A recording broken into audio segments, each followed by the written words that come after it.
శాసన సభ మండలి సమావేశాల సందర్భంగా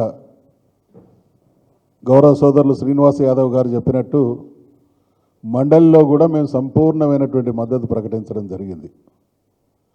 మద్దతు ఇస్తున్నటువంటి క్రమంలోనే దానిలో ఉన్నటువంటి ఇబ్బందులు కూడా వారి దృష్టికి తీసుకురావడం జరిగింది. ఆ క్రమంలో జవాబు ఇస్తున్నటువంటి మంత్రివర్యులు మాకు సుదీర్ఘమైనటువంటి అనుభవం ఉంది, దేశాన్ని పాలించినటువంటి పార్టీ మాది, ఖచ్చితంగా అమలు చేసి మీ అందరి సహకారం కూడా తీసుకుంటాం, ఢిల్లీకి అవసరమైతే అందరినీ తీసుకుపోవాలనేటువంటి మా సూచనతో ఏకీభవిస్తున్నాం అనేటువంటి మాట చెప్పి ఇవాళ ఎన్ని రకాల పిల్లి మొగ్గలు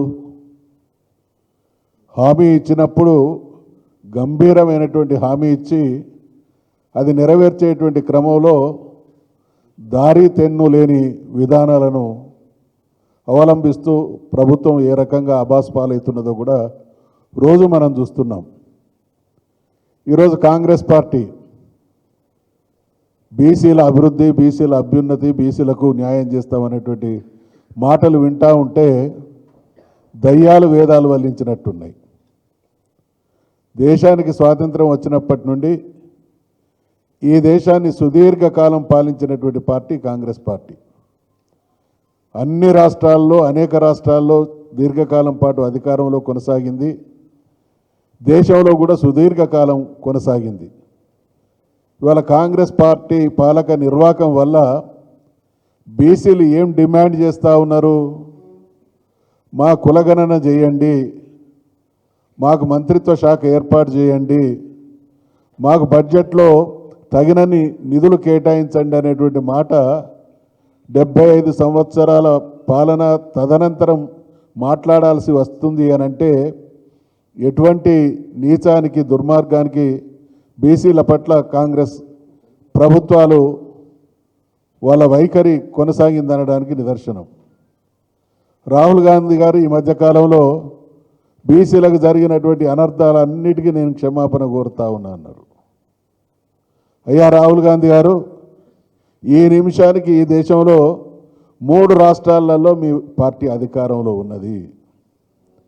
నిజంగా తప్పును సంస్కరించుకునేటువంటి విజ్ఞత, సంస్కారం, బీసీల పట్ల నిజమైనటువంటి నిబద్ధత, నిజాయితీ మీకుంటే ఈ 3 రాష్ట్రాల్లో తక్షణమే మీరు ఇచ్చినటువంటి హామీని నిలబెట్టి మీ నిజాయితీని నిరూపించుకోండి.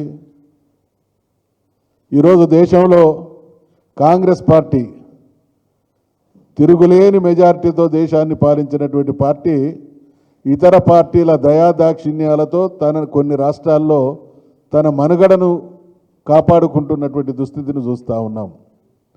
దీన్ని ఓవర్కమ్ కావాలి, మళ్ళీ పార్టీ పెరగాలి అని అంటే బీసీలకు మాయమాటలు చెప్పి అధికారంలోకి రావాలనేటువంటి యావే తప్ప నిజాయితీగా బీసీల పట్ల చిత్తశుద్ధి ఉంటే ఈరోజు ఇటువంటి బీసీల ఆవేదనలు వినపడేటివి కాదు. అందుకనే బీఆర్ఎస్ పార్టీ అగ్రనాయకత్వం బీసీల విషయంలో మా వైఖరి స్పష్టం కాబట్టి మమ్మల్ని అందరినీ కూర్చొని జరుగుతున్నటువంటి పరిణామాలను చర్చించి నిర్ణయాలు తీసుకోండి అనేటువంటి సూచన చేసిన ధర్మిల అనేక విషయాలు మాట్లాడడం, వాటి సారాంశాన్ని సోదరులు శ్రీనివాస్ యాదవ్ గారు వివరించడం జరిగింది.